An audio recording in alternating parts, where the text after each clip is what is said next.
Today is the 8th of October, 1997. My name is Matthew Heiss. I work for the Historical Department of the Church of Jesus Christ of Latter-day Saints.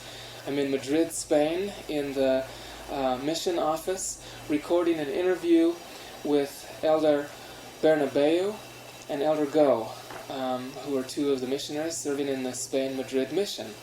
And we'll be focusing on missionary work. Before we do that, however, I'd like to ask you each about your personal backgrounds. Elder Bernabeu, let me start with you. Tell me about where you were born and raised, and tell me about your family and your education. Right. I was born in the city of Alicante. There is in the Mediterranean coast, and I grew up like a Catholic.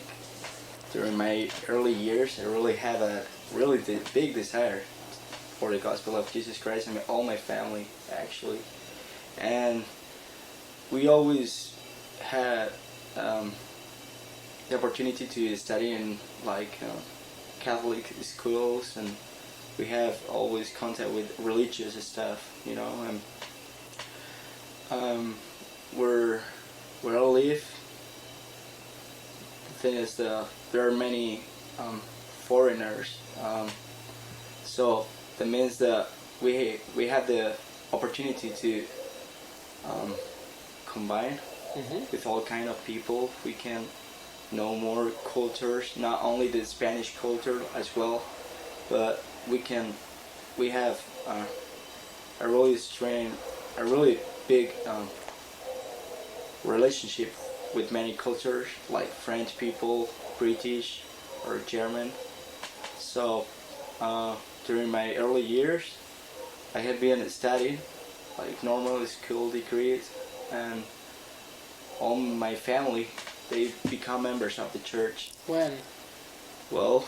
And how did it happen? Well, that's a good question. Actually, the first person to meet the missionaries was my father, and that was a really interesting thing, because that was in the early 1977 when two missionaries contacted to my father in the streets.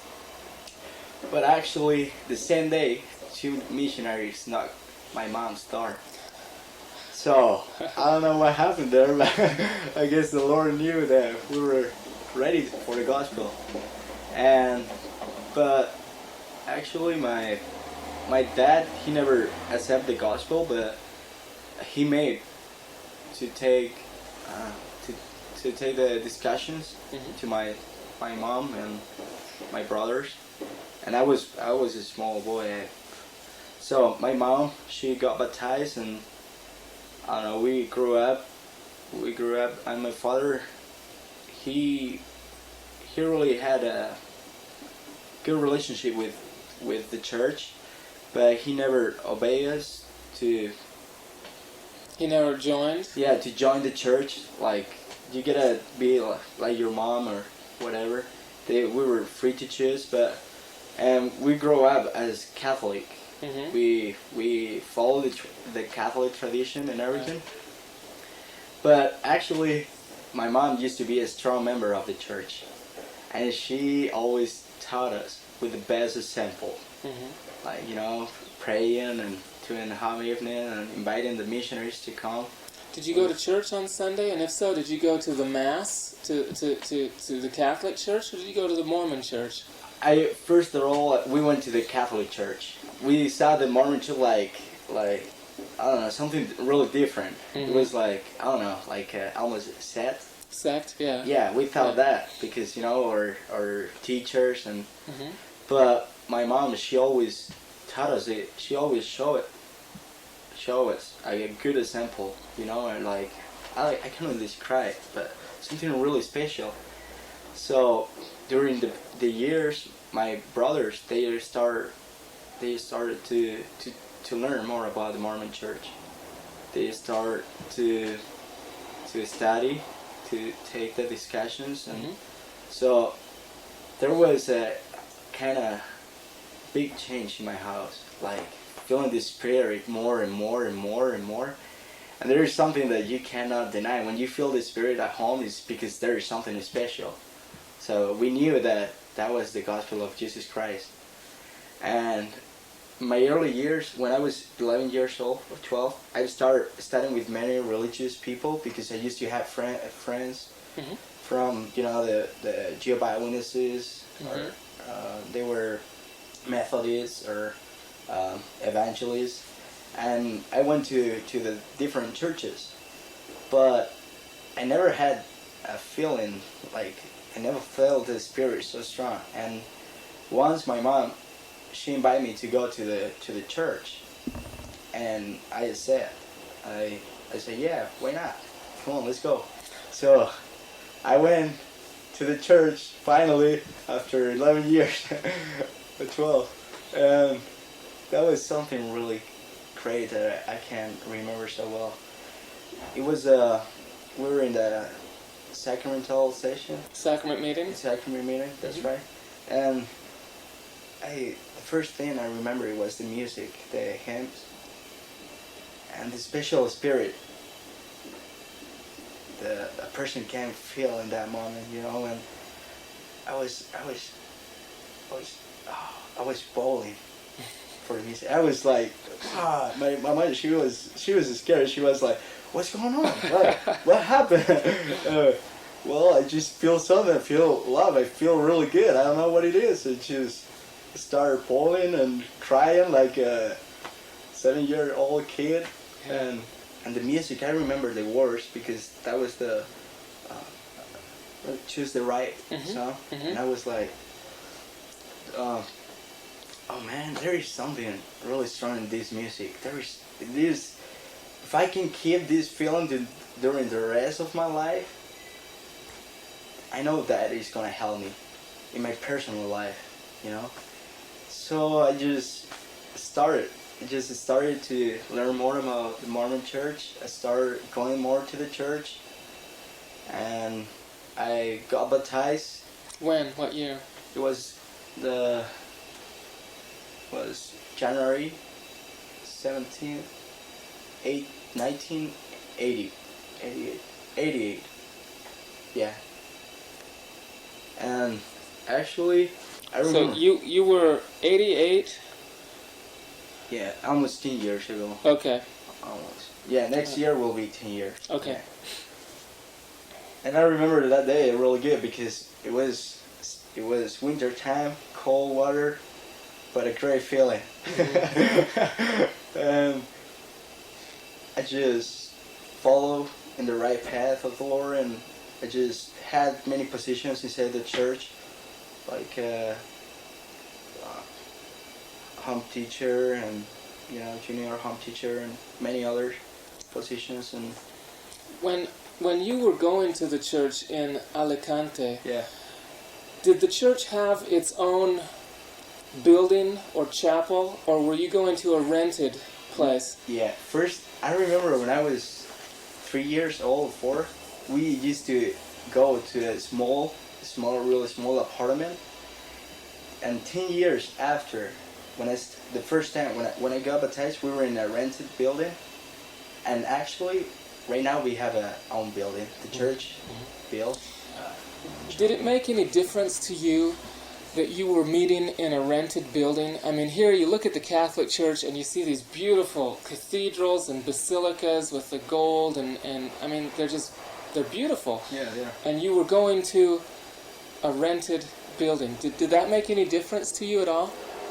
Well, first, when you have the imagine of the church, a church building, you think like, a Catholic building. Yeah. So, first I thought about that. I thought that, that made me think about it, because if it's a church, you don't go to an apartment, or you don't go. So that looks more like I don't know, like a weird stuff, Yeah. But I don't know. Yeah, the thing that during the years when we have now we have our own chapel, right? And there is a big difference because all the people in the city, they know where is the church. Okay. You know, and Yeah. I don't know, it's easier for them. It's easier for us to do missionary work. Like, I can tell you, do you know where is my church where I follow, where I have the fellowship or whatever? Mm-hmm. And they basically know where a church is. If they know where is the building and they recognize the building, Yeah. they will know there is a church. You know, Yeah. it's not like well, we have a group or something in a hotel or Yeah. you Yeah. know? I understand. That's why I asked you. Yeah. That's why I asked you.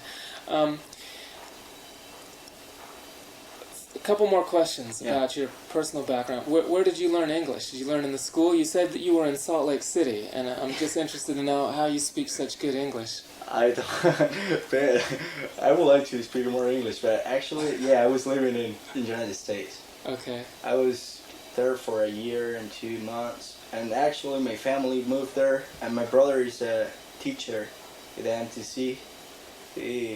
He's studying in BYU. Okay. He's married with a American native. Okay. So, I don't know, I have a really good relationship between the United States and Spain, you know, because, well, part of my family, they're married with Americans. Okay. Americans, so Okay. it's not something. And how did you decide to go on a mission? Well, when you feel something inside of you, it's just, you cannot deny it. Even first, I thought the mission it was only for Americans. If I tell the truth, I thought they can spend 2 years. They don't have anything better to do. They don't have to do military stuff or any other kind of, just school and the mission. But here in Spain or in other countries, you gotta serve for your country. You know that. I don't know. Did you have to serve in the military? No, I just set apart for. I'm gonna do it after my mission. Okay. A special program. It's not military, but I'm gonna do something like that. Like service? Like or? service, yeah. Okay. Service and. How long do you have to do that? Well, basically 1 year. But you can combine with studies or Okay. you know, work or whatever Okay. you do. So that was easier. That was the best thing I could choose. I could choose for the time. Yeah. But when I thought about the mission, I was like thinking that that's American stuff. I cannot do it. You know, I was like, I'm not gonna spend 2 years trying to talk with these people that they don't want to hear, or they're gonna say that I'm from United States or whatever. I'm gonna be in a bad mood talking. You know, but when you think about all the blessings you had, for example, in my personal life, all the blessings I received from the Lord, and the great decision is to serve a mission. It's not like you can go and, yeah, I'm going on a mission. No, you go because you're a servant of the Lord. You gotta know what you do. You gotta be responsible of that. So that took me like 3 or 4 months before I started my mission. Mm-hmm. And it was not really easy, but I'm glad to be here. I'm glad to serve, and I wish that it could be longer. Did you go to London to the MTC? No, I didn't have NTC. Tell me about the adjustment of going from one day being at home to the next day being Missionary. mission field. Yeah. Well, that was hard. Not for nothing, because I had missionary experiences before, you know, coming to mission. And I don't know, the thing is that when you are a member, you can feel the spirit inside your heart a lot of times, but you cannot recognize. Mm-hmm. But when you are a missionary, you gotta recognize to work with the spirit. So when I came here, I remember that my senior companion, he was talking a lot about the spirit. Can you feel the spirit? I felt something, but I couldn't recognize, you know. And I was like, oh man, this man is crazy. This man is basically crazy, you know. And I was like, oh yeah, well, but it was hard because your mind just start with the, even though you are a member of the church, you start with a mind thinking about the world and stuff. You still thinking about your work or your studies or so. I guess it's necessary to have a preparation, even a week or 2 weeks or whatever. But yeah, it was for me. It was kind of hard to start to express, to say the right words to go and say the hearts of the people's, the people's heart. You know, to touch with the spirit, to learn the Charles as well. You know, the discussion. I know Charles. Don't worry. But I really miss it. I really miss it to go to the amphitheater. Were you able to go to the temple before your mission? Yeah, I went to the Swiss. Temple. Okay. Yeah. Okay. Great experience. Yeah. How do Spaniards react to a native Spaniard as a missionary? They don't believe. They don't believe that I'm a Spaniard. They don't believe it. Seriously, I have like 14 companions, and they always had fun with me because, you know, when I go to the people and say, hey, I'm from Alicante, this part of the country, and they say, whatever, you're lying, you're a liar. And I would, no, look at me, I'm talking right in Spanish. Yeah, but they don't believe me. Sometimes I feel stupid. Sometimes it's easier to talk about the gospel than talking about where I'm from, you know, because they don't believe. They don't. I don't know. They imagine. The fact is, the people in Spain think this is an American religion. It's not a worldwide religion, and that's basically a problem. Because when they see a missionary, they just think about United States. You know, it's not like can be missionaries from Brazil or from Uruguay or from Russia or from Portugal. No, they just think Americans. You know. Yeah. Is that attitude a disadvantage here in Spain? And this is open to both of you now because this is a general question, and I'll come back and ask you about yourself. But is there an anti-American feeling here in Spain, or do people love Americans and just want to have them in their homes all the time? I mean, like, you know, you're American. I don't know. I wouldn't say. But I don't know, it seems that it does kind of like get in the way. You're like, oh, it's just an American religion, or an American sect. Okay. That's the attitude that I've seen a lot. Okay. Just talking to people on the street. I remember I was doing this place one day with another Spaniard, and one person. And when we started talking about, you know, the gospel, she asked us, "Are you Americans?" And we would say, "No, we are not." And she was glad, not for nothing. She was glad because, oh, you know what? I was talking with 2 American people like 3 years ago, and I couldn't understand so much well. But I thought that, you know, that was American religion, and we were, no, look, it's a worldwide religion, and we started talking about, you know, building a relationship of trust with her. Explaining why the church, you know, and how it was organized in the United States and everything. But people are not anti-American, but they, I don't know, they don't like another country come to Spain to invade. Like, oh, you invade our culture, you know. They think sometimes like that. I don't know. Okay, good answer. Elders Gho, where were you born and raised? And tell me about yourself and your family growing up. Okay, I was born in Valencia, California. That's LA area. And when I don't remember very much from back then, because when I was 4 years old, we moved to Alaska. And I grew up mostly there. What took your family to Alaska? My dad's job. Okay, what does he do? Well, then he used to sell insurance until about a year ago. Uh-huh. And now he worked construction. Okay. Well, okay. As an electrical engineer. Or not engineer, but like electrician. Electrician, yeah, okay. So tell me about growing up in Alaska. Were you born and raised in the church, or did your family convert? Yeah, I was born into the church, born into the gospel. My dad's a convert, but well, it's a long story. Go ahead. But they met at BYU, and of course. And then I've got an older brother and 2 older sisters and a younger brother. Okay. Tell me about your education. My education? Yeah. Normal, elementary, junior high, high school. Except my junior year, I was an exchange student in Venezuela. Wow.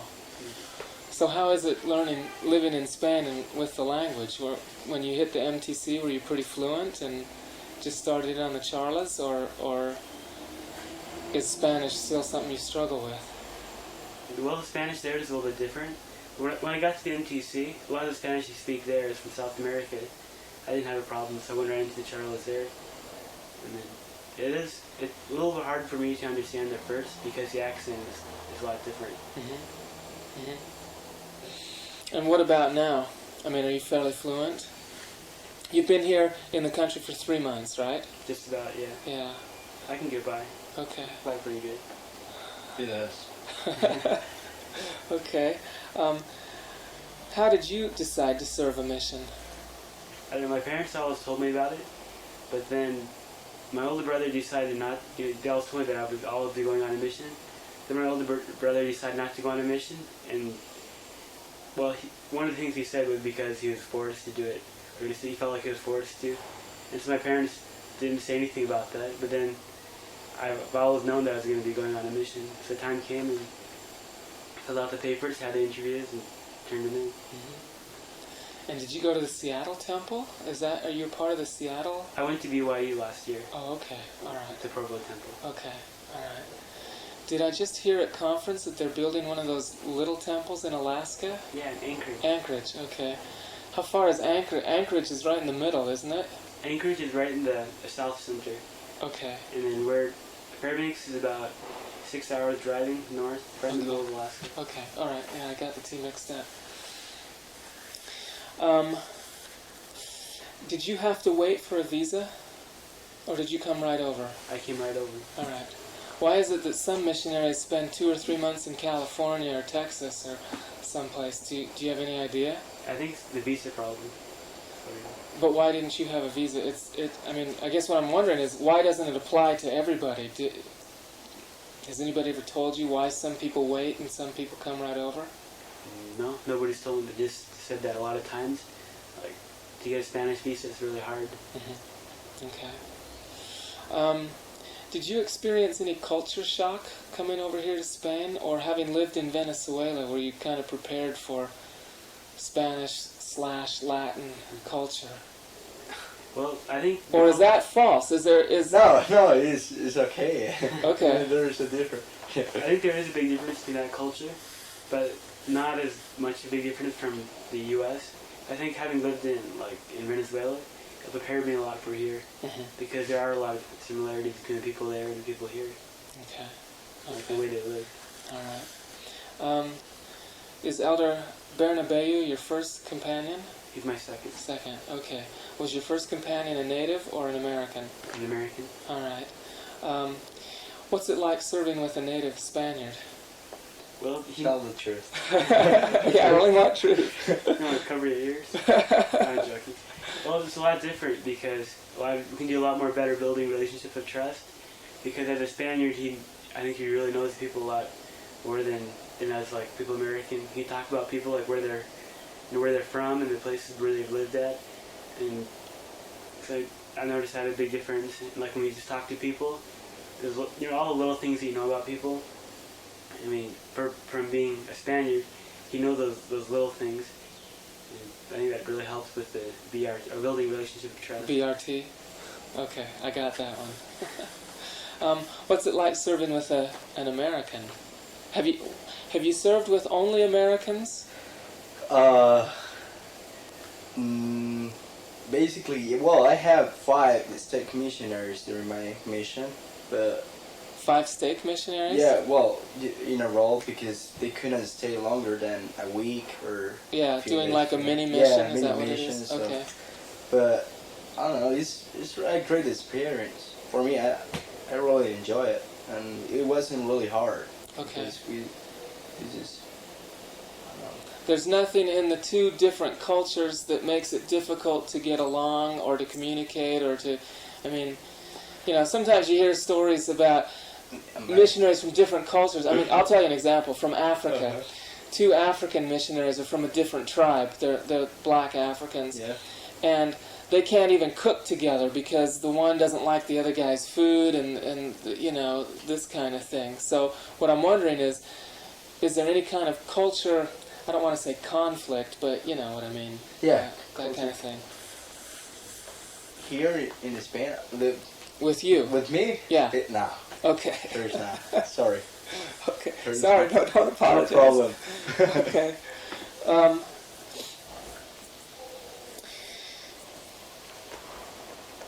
Tell me about proselyting in Spain. I'd like to talk about missionary work right now. What, on average, given a typical week, maybe a typical day, how do you spend your day contacting people? It depends on the area. Yeah, depend. Why? Why do you say that? I mean, it's Well- not the same here as it is in a pueblo, or it's not the same in a different part of the city? That's what I'm trying to understand. Yeah, it's different. For example, where are we serving right now? Yeah. Where are we doing missionary work right now? It's like a sleeper town. So the people just sleep there, but comes to work Commute here, into Madrid. into Madrid. So yeah, there's people still, walking around in their homes, but you gotta find them. You gotta know where are they in the right place. You gotta know where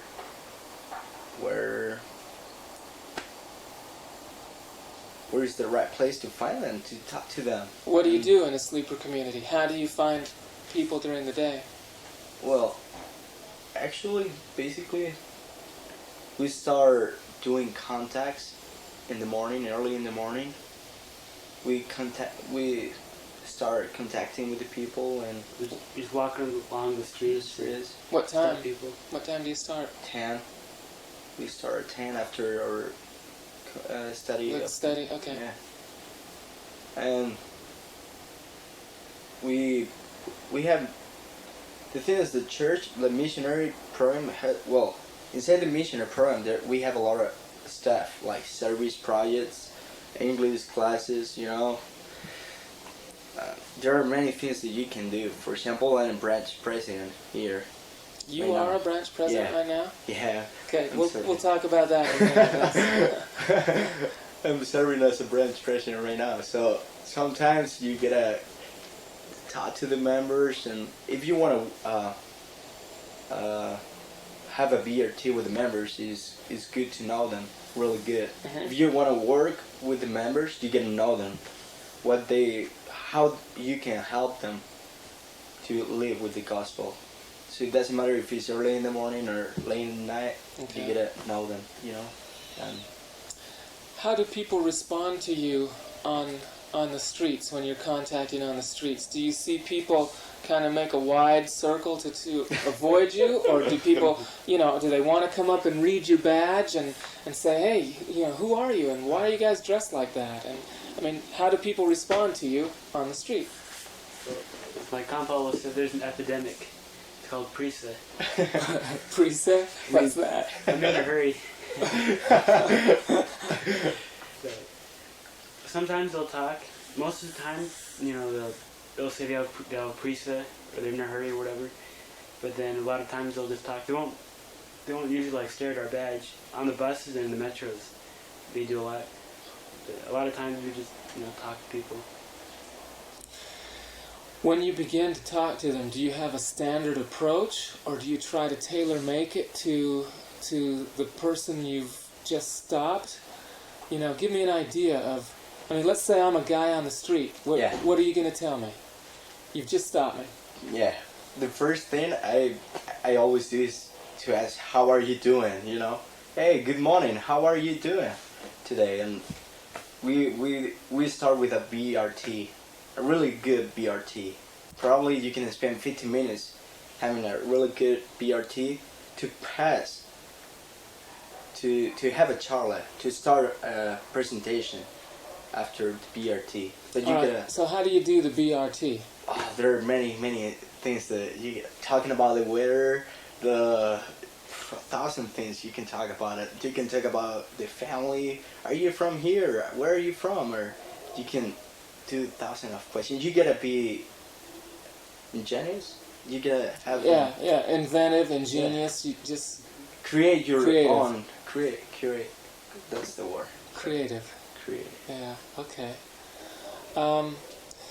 Let's say you're out street contacting. Yeah.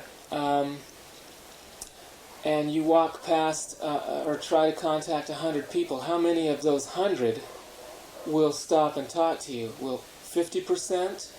1? 99%? I mean, give me an idea of, on average, how many people will stop to talk to you. Well, it depends, like with Elders Bernabeu, between 100, what would you say, about half? With all around, it's just